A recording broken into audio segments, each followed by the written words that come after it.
mantle of clouds, in restless motion, as if urged by strong winds. For one instant some snowy peak, towering in awful solitude, would be disclosed to view. As the clouds broke along the mountain, we could see the dreary forests, the tremendous precipices, the white patches of snow, the gulfs and chasms as black as night, all revealed for an instant, and then disappearing from the view. One could not but recall the stanza of Childe Harold: "Morn dawns, and with it stern Albania's hills, Dark Suli's rocks, and Pindus' inland peak, Robed half in mist, bedewed with snowy rills, Arrayed in many a dun and purple streak, Arise; and as the clouds along them break, Disclose the dwelling of the mountaineer. Here roams the wolf, the eagle whets his beak, Birds, beasts of prey, and wilder men appear, And gathering storms around convulse the closing year." Every line save one of this description was more than verified here. There were no dwellings of the mountaineer among these heights.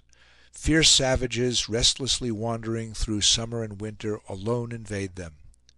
Their hand is against every man, and every man's hand against them.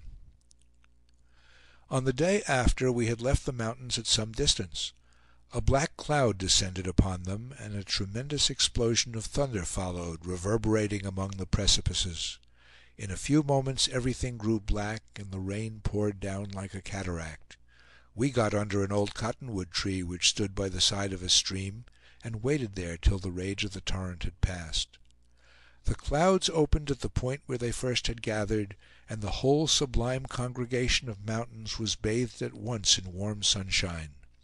They seemed more like some luxurious vision of Eastern romance than like a reality of that wilderness. All were melted together into a soft, delicious blue, as voluptuous as the sky of Naples, or the transparent sea that washes the sunny cliffs of Capri. On the left the whole sky was still of an inky blackness, but two concentric rainbows stood in brilliant relief against it, while far in front the ragged clouds still streamed before the wind, and the retreating thunder muttered angrily. Through that afternoon and the next morning we were passing down the banks of the stream called La Fontaine qui Bouille, from the boiling spring whose waters flow into it. When we stopped at noon we were within 6 or 8 miles of the pueblo.